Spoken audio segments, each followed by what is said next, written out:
안녕하십니까. 산업일보 김민수 기자입니다. 저는 한국건설기술연구원 ICT융합연구소의 백남철이라고 합니다.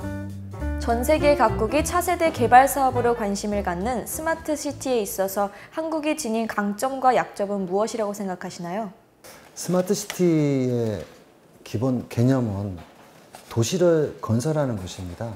우리나라는 그러한 도시를 건설하고 개발한 경험이 풍부합니다. 최근에는 송도와 같은 UCT, 신도시들을, 미래 신도시들을 건설했습니다. 여기에 우리는 ICT 기술들을 적용해 왔었는데요. 실제 우리나라의 이렇게 좁은 국토에 가장 이렇게 세계적으로 가장 빠른 그런 네트워크 통신 성능을 갖고 있는 그런 ICT 기반 인프라를 가진 나라는 없습니다.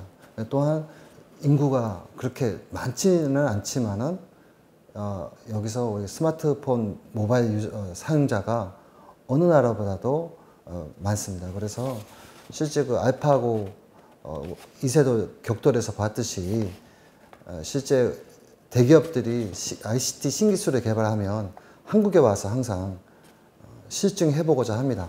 그래서 스마트시티는 ICT 신기술입니다. 그래서 실제 신기술을 검증해 볼 수 있는 가장 최적지가 바로 우리 대한민국이라고 생각합니다. 네.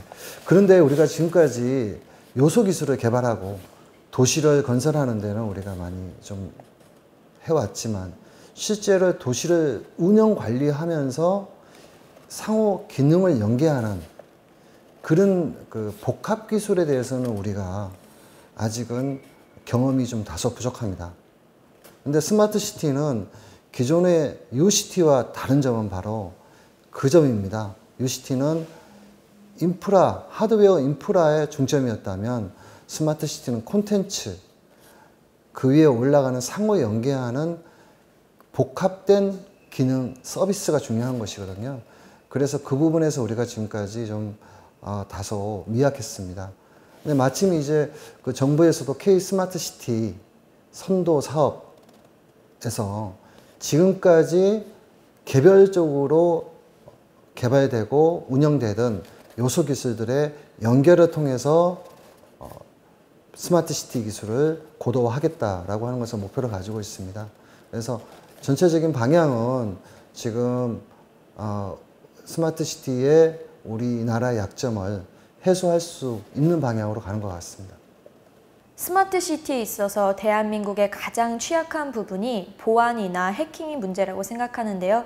스마트시티 구상과 관련된 정보보안 대책은 어떤 것이 있을까요?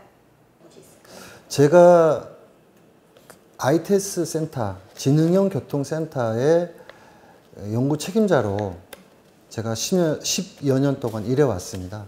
그래서 매주 실제 그 보안, 해킹 위협이 얼마나 있었는지를 검토해 보는데요. 매주 거의 들어옵니다. 보면 그 보안 해킹 위협을 하는 주소가 중국의 어느 곳이거나 어떠한 경우에는 북한으로 추정되는 경우도 있습니다. 그래서 우리나라는 지금 현재 국가적으로 보았을 때 이런 공공 시스템의 보안을 항상 위협하는 단체가 있습니다. 이렇게 우리 한국의 지금 공공 시스템을 위협하는 그런 단체가 있기 때문에 그 부분이 가장 우리나라에서는 지금 현재 굉장히 취약한 부분이라고 이제 생각합니다. 하지만 우리나라가 지금까지 ICT 기술을 선도해 왔던 것처럼 기술적인 부분에서 그 부분은 분명히 해결할 수 있는 부분이라고 생각합니다. 전통적으로 보안 문제는 기술적인 문제만은 아닙니다. 바로 사람이 그 시스템을 관리하고 있기 때문에 사람 관리의 문제입니다.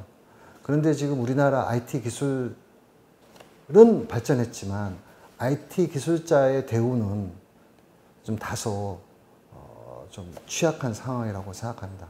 그러니까 IT 기술자의 연봉 이런 문제가 아니라요.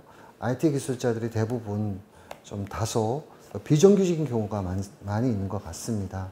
실질적으로 공공센터의 데이터베이스를 하드급해서 관리한다든지 실제 통신 네트워크를 관리한다든지 현장 장비를 관리하는 그런 부분들에 있어서 조금 더 정규직화시키고 실제 안정적인 그 고용 구조를 가지는 것이 굉장히 중요한 것 같고요.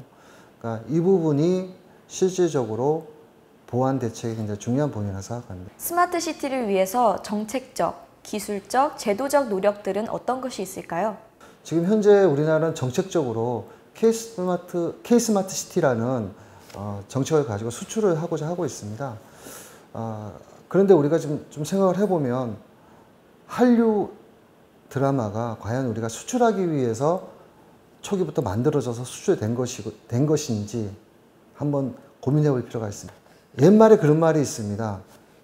가까이 있는 사람이 즐거워해야 멀리 있는 사람이 찾아온다는 말이 있습니다. 수출이라고 하는 것 이전에 국내 도시에서 그것을 실증할 수 있는 기술로 조금 더 우리가 개발하는 것이 중요하다고 생각하고요. 그리고 또 하나는 실제 그런 스마트 카드도 사실상은 한류 드라마를 통해서 다른 나라에도 소개됐던 것이거든요. 그래서 스마트 시티가 하나의 스마트 리빙, 실제 스마트한 생활로 우리가 비즈니스 모델을 창출할 수 있는 것이고요. 실제 스마트한 생활을 하는 모습을 드라마로 찍는다면, 그리고 한류로 해외에 알려진다면 당연히 수출할 수 있는 상품이 될 수 있을 것이라고 생각합니다.